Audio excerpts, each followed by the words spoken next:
Good morning, Spencer. Good morning. Great guest in studio now. It's Riveting Radio Real Estate with Jamie Mell from John L. Scott here in Shelton. Good morning. Good morning, guys. Good morning. Love seeing these listings that you have been putting up here. Yesterday's one was a definite one that I took a closer look at. It's out on Lynch Road, 3-bedroom, 1-bath with a rental in the backyard. Yeah, it's a very unique property. It's very cool. You can go on the John L. Scott website and find this one and others. We know that the inventory now is super low, and there is not a lot of houses out there on the market. We were just kind of talking before the show started on where somebody's selling a home now in Mason County. What are their next steps? Are they looking to move up in home, or are they looking to move out of the area, or what are you finding on these types of things? I'm finding a lot of people wanting to buy up. Okay. So it does pose a challenge because as people need to sell their homes to be able to move up, it's just a really difficult market right now because when people are selling, they're not wanting to wait around a month or so for you to be able to sell your house. Sure. So it's challenging all the way around. The inventory levels are so low, and bidding wars are already happening. It's only been 1 month into the year, and I don't see it being much different than it was in 2017 and 18 at the beginning of the year. When it comes to these up moves, what are folks looking for when they do that? Does it additional bedrooms? Is it more land availabilities? Is it a rental property on site, or is it just kind of unique? It's unique. I think that most people, when they're trying to buy up, it's the amenities, maybe a larger master bathroom suite, something like that, more square footage. Privacy is always a big thing. And also garage space. People are always looking for that extra space. Okay. As you look at some of the things that here moving forward in this quarter, and I know you just came back from a big conference of realtors, what are some of the things you guys talked about, and what are you able to bring back to your brokers from that? Oh, yes. I brought back so much information in regards to marketing yourself and just preparing yourself to brand, build your sphere, and then also talking a lot about negotiations and how to best approach certain scenarios. So it was definitely a bonus to be able to go and attend that conference.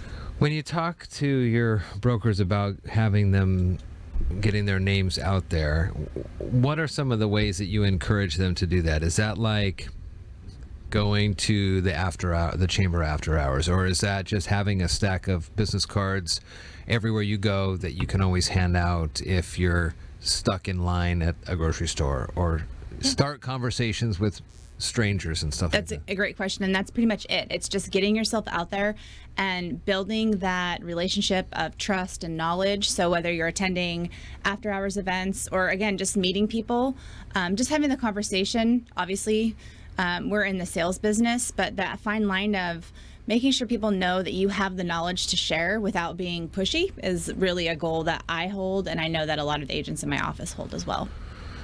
When someone is first looking to either list or buy, let's go with buy. Okay. Can they start at your place and then you'll work them through where they need to go to get a pre-approval letter or to start looking at homes? What would you encourage somebody's first steps to be? Definitely coming in and talking with an agent, because the number one thing that you're going to want to do is sit down and kind of strategize, figure out all the pieces to the puzzle, and then move forward with that. Definitely having that strategy conversation and then going and getting pre-approved is going to be the very next thing. Again, we've talked about the fact that you don't want to be going out house shopping if you can't afford it, or you're looking too low and you can actually afford more. Mm-hmm. So really it's the strategy, especially with this market, on how are we actually going to get you a house, especially if it's in the affordable housing price point. It's so hard right now.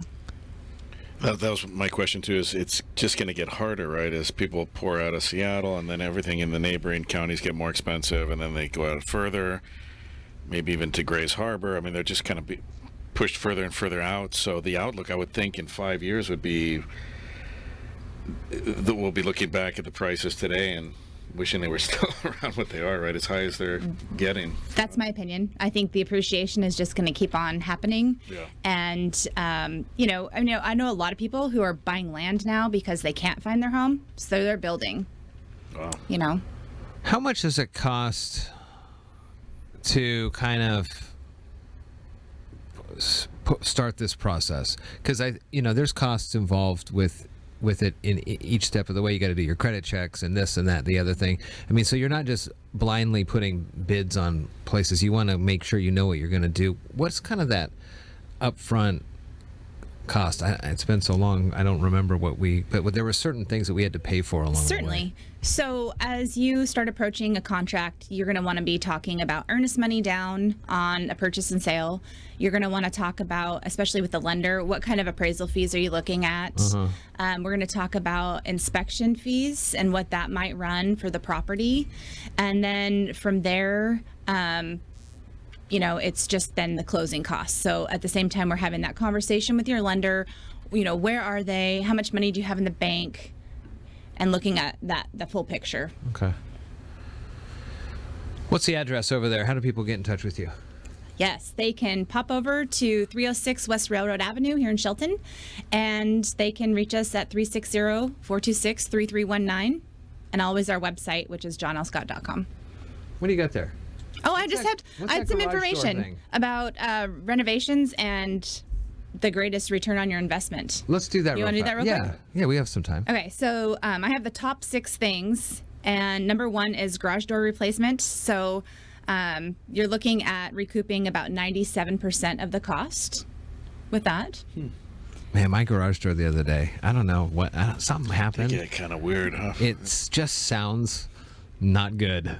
I don't know what it is. A little grinding. It seems like it's a lot slower than it was. And they get off the track just a little bit, and the pulleys. So when you're looking at garage door replacement, is it the full deal, the door and the?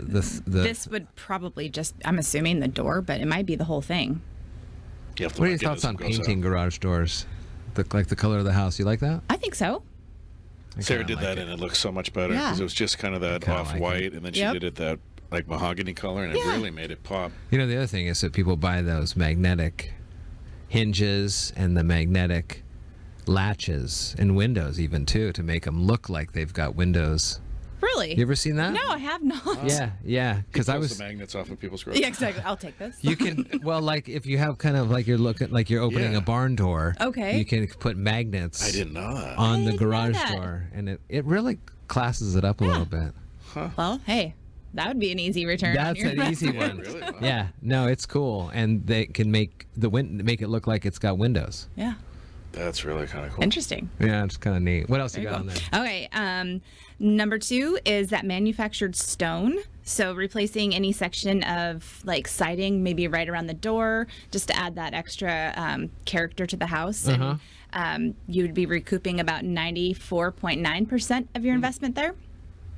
How does that work? How do you get to that number? What does that mean? So this comes from Keeping Current Matters and their source of information. Is that what you're talking about? Yeah. Okay. Yeah.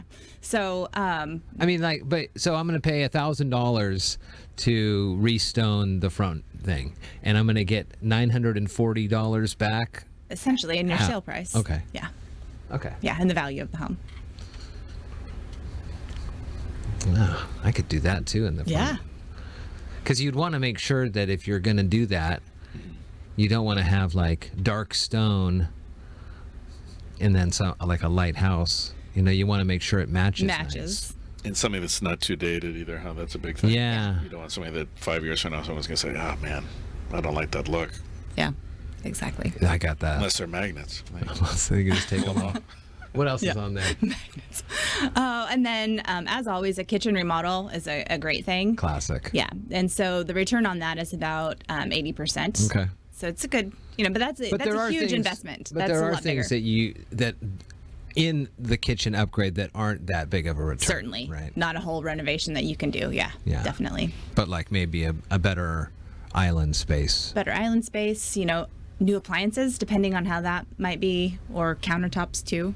And, everyone there's been the phase of people painting their cabinets to make them look, more modern. Huh. So what's your verdict on that? Because if you're thinking of doing it for yourself anyway, kind of in the last months or years that you're living in a home, I could see doing that. But if you're looking just to kind of stage the home, is it worth doing all that then? I mean, would you want to like rip up the kitchen and start putting new counters in or cabinets, or just kind of seeing if the return's like 80% on average in a kitchen, do you just kind of leave it alone if things are still functioning well? I mean, in this market, I think the best thing to do is just make your house look the very best it possibly can. So I don't know that it's necessary to do that if you're ready to list, to go ahead and paint your cabinets to make them, let that be. Just make sure that the house is ready to go, clean, nice, and then it's something that the new buyers can do. They can build some equity in it by doing some of those upgrades later on. Jamie, good to see you on a Friday. Yes, thank you guys. You have a good weekend. You as well. And we'll check with you back in here a couple weeks from now. Thank you.